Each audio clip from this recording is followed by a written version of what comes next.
Hello everyone, how are you doing? This is MD Tech here with another quick tutorial.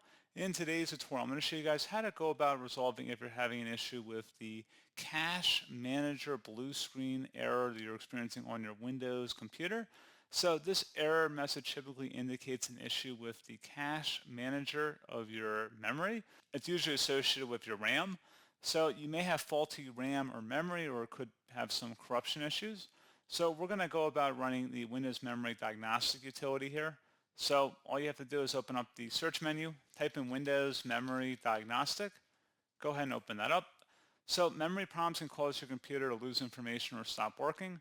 Select Restart Now and check for problems, which is recommended. Save your work and close any open programs before restarting.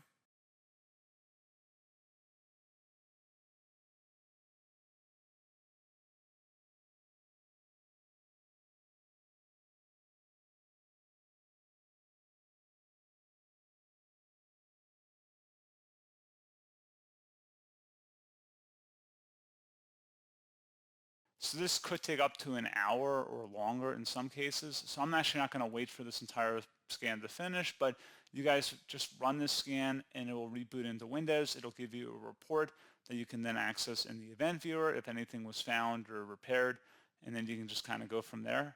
So that's just something to consider. And like I said, pretty straightforward process here, guys. And as always, thank you for watching. I do hope I was able to help you out, and I do look forward to catching you all in the next tutorial. Goodbye.